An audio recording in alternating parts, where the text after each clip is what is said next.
From the earliest days, when the children of Israel wandered beneath the vast skies of the wilderness, the rhythms of their lives began to shape themselves around appointed gatherings. These were not born of human preference nor seasonal convenience, but out of moments when the God who delivered them from Egypt summoned them to stand still and remember.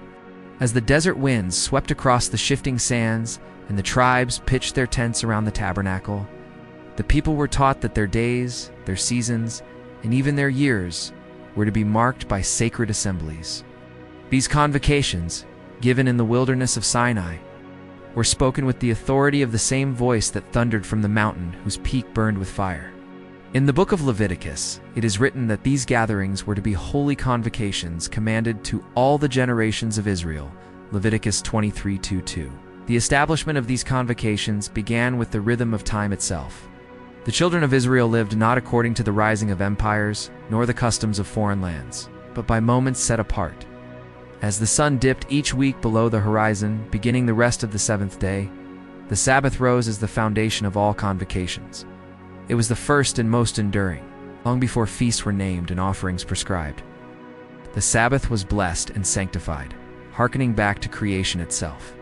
Israel would halt their labor and gather in quiet remembrance, acknowledging the one who shaped their world. The Sabbath served as a weekly anchor, a reminder that life was not governed by toil alone. It taught rest, renewal, and reverence. From this weekly convocation, the sacred calendar expanded outward into yearly seasons that recalled deliverance, protection, harvest, and covenant. The first of these was Passover, the great remembrance of the night when Israel was redeemed from bondage. In Exodus 12, the command came that the first month would hold this memorial. People were to eat the lamb with bitter herbs. Remembering the haste with which they fled Egypt and the price of their freedom, the blood upon the doorposts marked them as a people under protection, and each passing year the commemoration renewed their identity. The Passover convocation was not merely a looking back. It rejoined every generation to the moment of their beginnings. Passover flowed directly into the Feast of Unleavened Bread, a week where no leaven was to be found within the borders of their homes. Exodus 12:15. This convocation taught purification and readiness. As the families removed leaven, they were reminded to cast away corruption and to walk in sincerity. In the evenings, fires crackled before simple meals of flat bread, while elders retold the ancient events. With each year, the nation was renewed in purpose, shedding what was old, embracing what was commanded.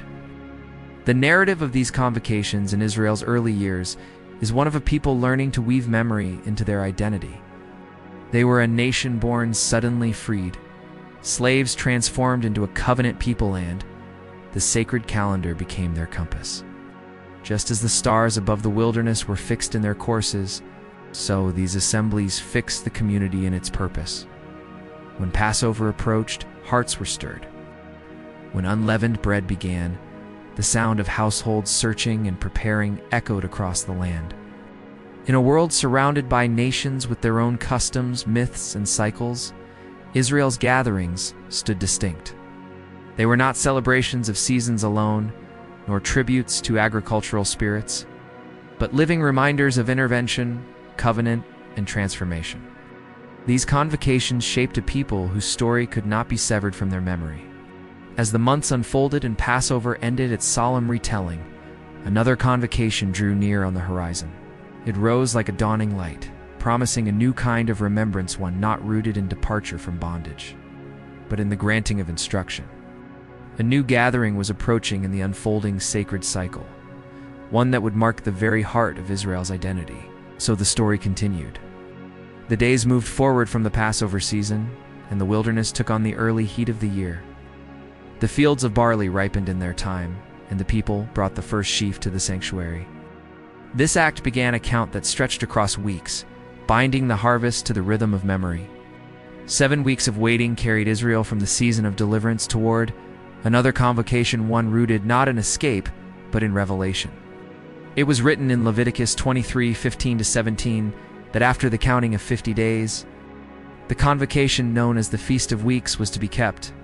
It was a celebration of harvest, yet it bore a deeper and more solemn meaning.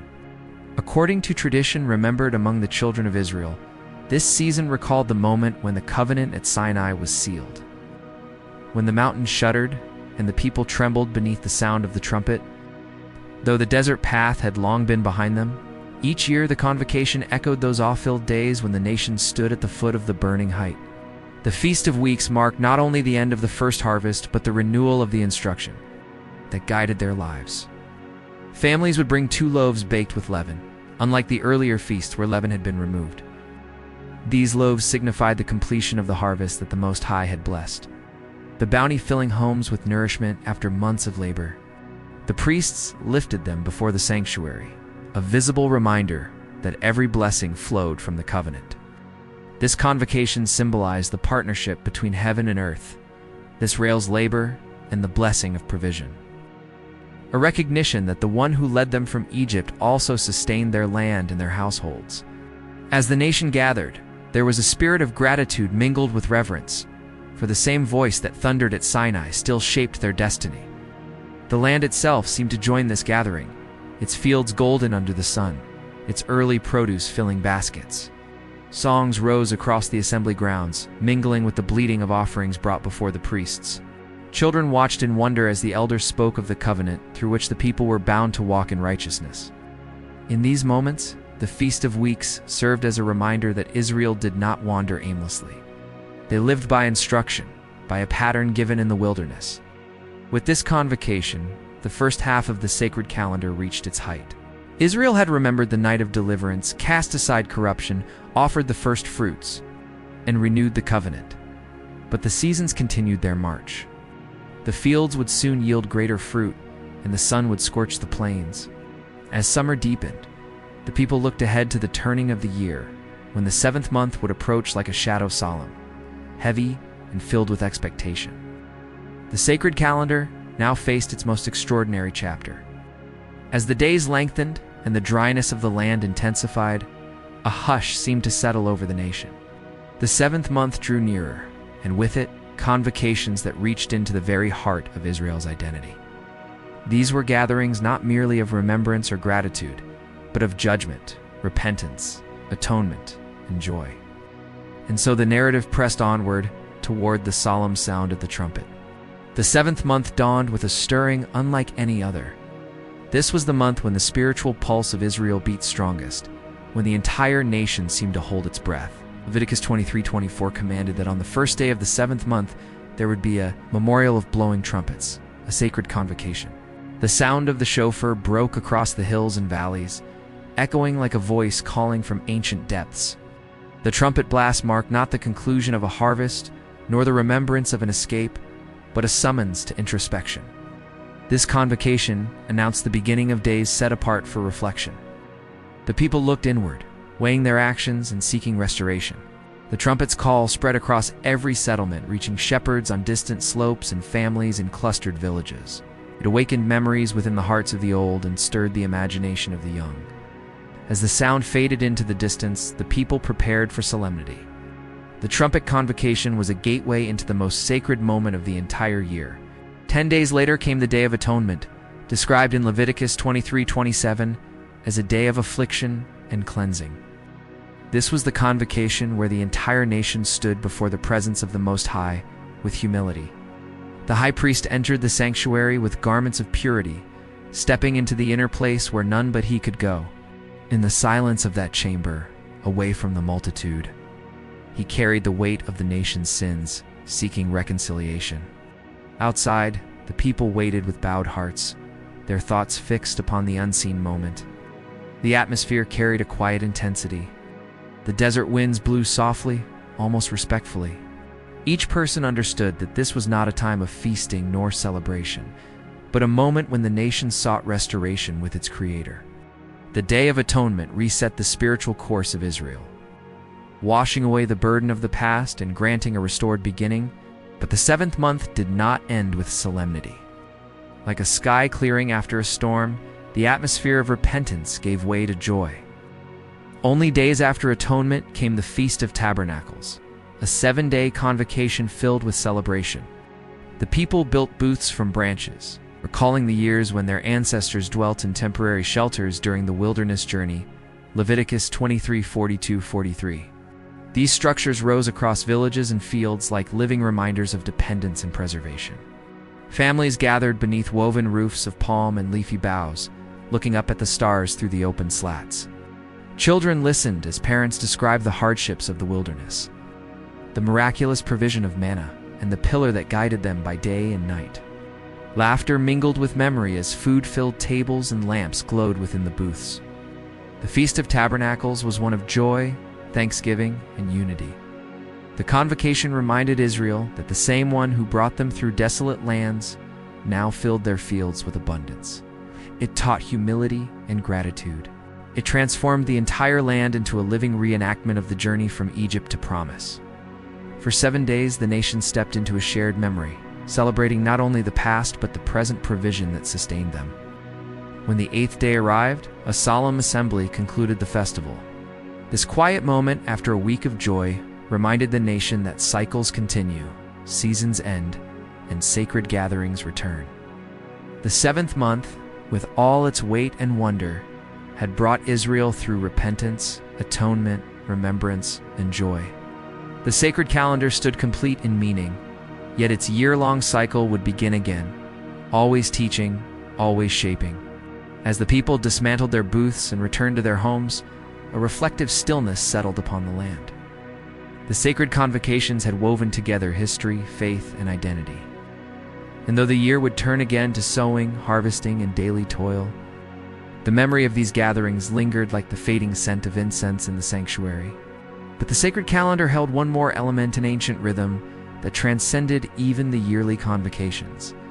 It was written not upon the cycle of months, but upon the turning of generations. And so the story advanced into a realm of sabbatical years and jubilees, where time itself bowed to the sacred order established in the wilderness. After walking through the yearly convocations, the narrative widened beyond the path of months and seasons into cycles that encompassed years and decades. These were not feasts held annually, but sacred rhythms that governed the land and the nation's relationship with time itself. The first of these was the sabbatical year, and it carried the same principle as the weekly Sabbath, but magnified across the span of an entire agricultural cycle. According to Leviticus 25:2-4, every 7th year the land was to rest.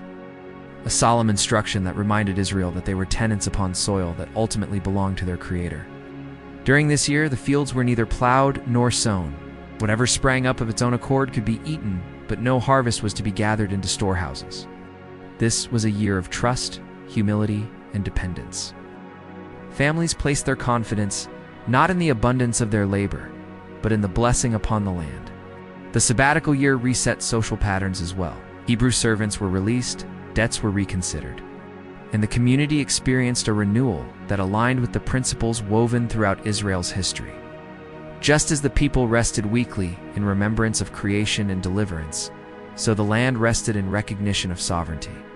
The land's rest served as a reminder that the soil of promise had been granted, not earned. After 7 cycles of these sabbatical years came the most extraordinary convocation in all of Israel's sacred. Structured the Jubilee.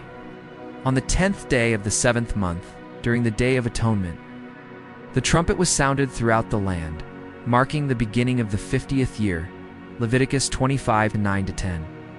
This was not a convocation reserved for a single day or week, but an entire year of restoration and return. In the Jubilee, lands reverted to original families, servants were released, and the nation reset its social and economic bonds. No oppression endured, no permanent poverty remained unaddressed. The blow of the trumpet signaled liberation, a return not merely of property, but of identity. Israel was reminded that they belonged to their Creator and that no man could hold another in perpetual bondage. This sacred cycle mirrored the great themes of the earlier convocations: deliverance, restoration, provision, and renewal. The Jubilee was the crescendo of Israel's rhythm, a convocation of time that looked beyond human structure to the pattern established in the wilderness. It served as a reminder that the nation's identity was rooted not in possession, but in covenant. Every valley and mountain, every vineyard and field echoed with the proclamation of freedom. The land itself rejoiced. As the Jubilee year unfolded, families returned to ancestral lands, reviving old boundaries and restoring heritage. The elders of each tribe would remember the days of Joshua when territories were first assigned. The Convocation of Jubilee bound each generation to the memory of their inheritance. This extraordinary cycle closed the sacred calendar with profound meaning. The weekly Sabbath, the yearly convocations, the sabbatical years, and the Jubilee together formed a living pattern through which Israel walked its history. The calendar did not merely order time, it wove the values of the covenant into every season, every harvest, every generation. And yet the story does not end simply with an ancient cycle. For in later centuries, as Israel dwelt in the land, the sacred convocations remained the anchor of their faith and memory. Even in times of exile, when the temple was gone and the land lay distant, the convocations persisted. They lived within the hearts of the people, carried into foreign lands like embers of identity that refused to be extinguished. From the riverbanks of Babylon to the hills of Judea restored, the convocations continued to bind the nation to its origins.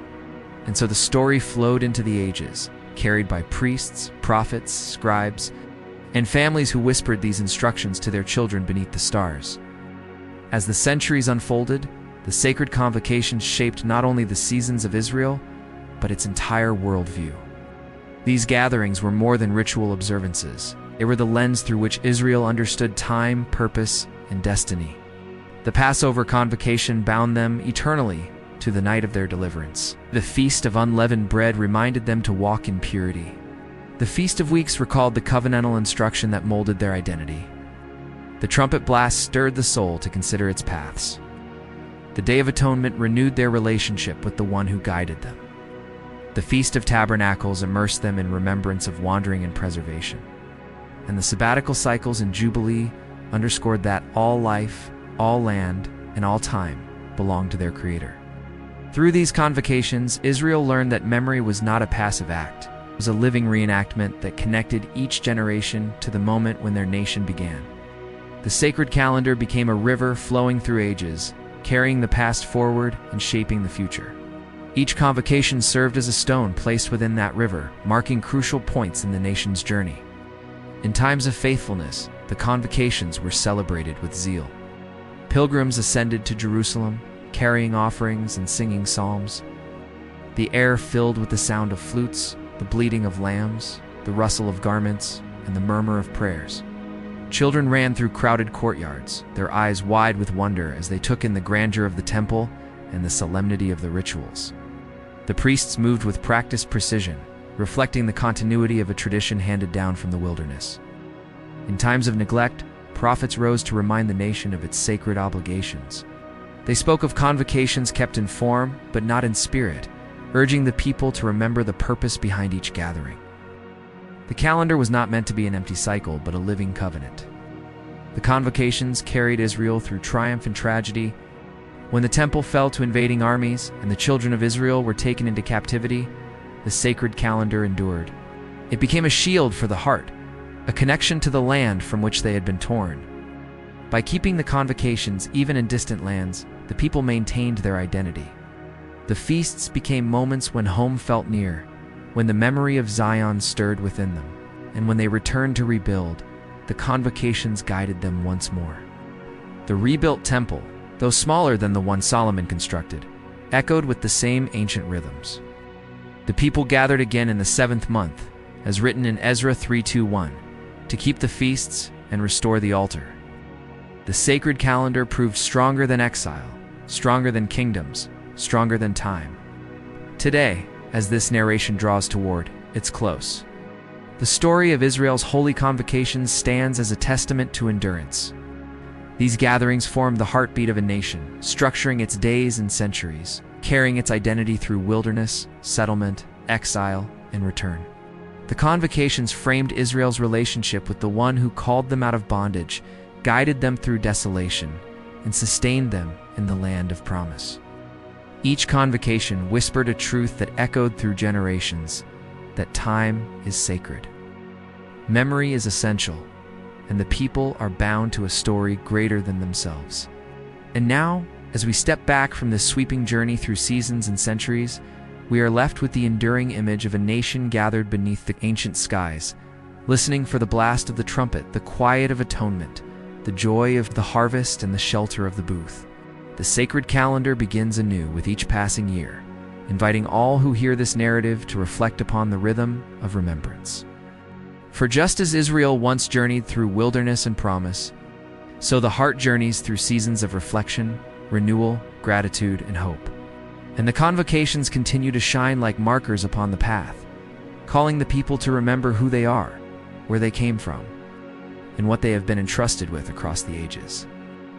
As the story winds down, the rhythm of Israel's sacred calendar settles like evening light upon ancient stone. The gatherings that shaped generations continue to echo across the ages, each one a marker placed in time by the one who formed their path. Through seasons of abundance and seasons of wandering, through joy and solemn reflection, through restoration and renewal, these convocations carried the heartbeat of a nation. And now, as we step back from the long journey across wilderness, temple courts, and centuries of remembrance, their names stand together as a living testimony to the seasons that structured Israel's story. The Sabbath, resting at the foundation.